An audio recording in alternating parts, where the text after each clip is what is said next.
Shalom, sapaan firman pada saat ini bertemakan kitab suci memberi hikmat yang ayatnya diambil dari 2 Timotius 3 ayat 15. Sesuai dengan tema sapaan firman pada saat ini, sebenarnya apa itu hikmat dan bagaimana kita bisa memperolehnya? Lalu apa peran kitab suci dalam membahas soal hikmat? Kita dapat melihat di dalam Alkitab bahwa hikmat nyatanya dideskripsikan sebagai suatu kesanggupan untuk mempergunakan pengertian, pengetahuan, serta pemahaman yang kita miliki dengan bijaksana di dalam menghadapi persoalan hidup. Melihat deskripsi tersebut, mungkin kita berpikir bahwa suatu pengertian, pengetahuan, dan pemahaman untuk menghadapi persoalan hidup pun dapat diperoleh oleh semua manusia, karena manusia bisa berpikir.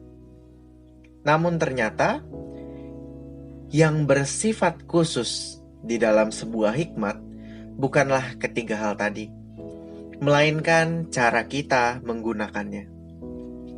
Menurut iman Kristen sendiri, cara menggunakan pengertian, pengetahuan, serta pemahaman yang kita miliki adalah menggunakannya agar sesuai dengan kehendak Allah, yang berdasar oleh rasa takut pada Allah karena kita menghormatinya.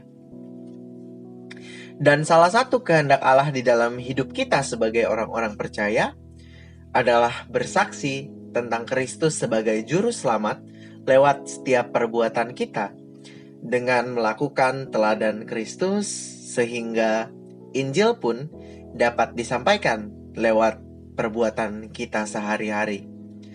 Dan setiap orang dapat melihat Kristus di diri kita. Disitulah letak kekhususan hikmat yang dimaksud, yaitu untuk melakukan hal yang sesuai dengan kehendak Allah, sehingga kita bisa melihat bahwa hikmat sesungguhnya adalah kepekaan kita atas kehendak Allah dalam hidup kita. Yang nyatanya, kepekaan tersebut hanya bisa didapat oleh karena karunia Allah yang didasari dengan takut terhadap Allah. Dari penjelasan tersebut, kita diingatkan bahwa untuk berhikmat atau mengerti kehendak Allah di dalam setiap aspek kehidupan kita, takut akan Allah adalah faktor penting. Namun nyatanya di dalam Amsal 2 ayat 1-5, kita diingatkan bahwa jika kita ingin memperoleh pengertian tentang takut akan Allah, kita terlebih dahulu harus menerima perkataan dan menyimpan perintah Allah di dalam hati kita.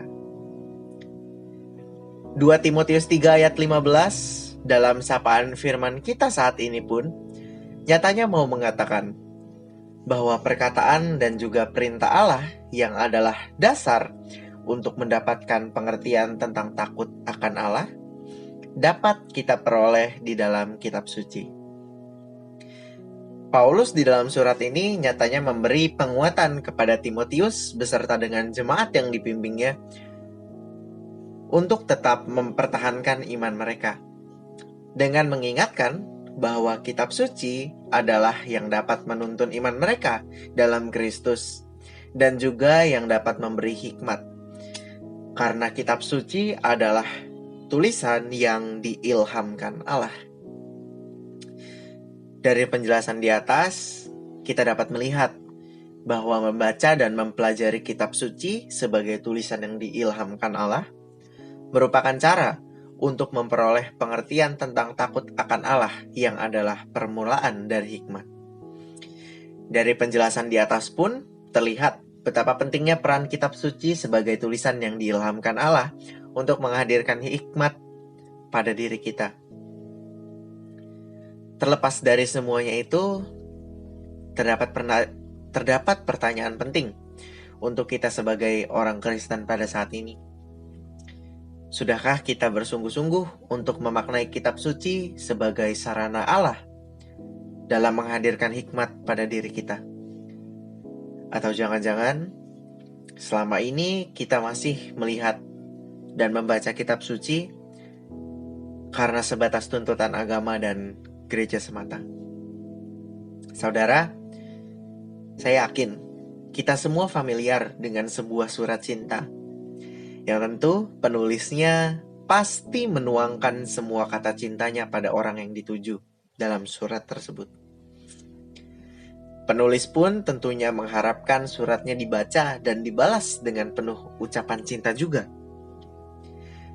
Sekarang bayangkanlah, kitab suci pun merupakan sebuah surat cinta yang ditulis Allah bagi diri kita.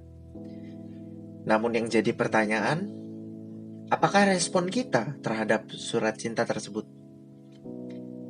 Apakah kita sudah membaca dan membalasnya dengan cinta juga?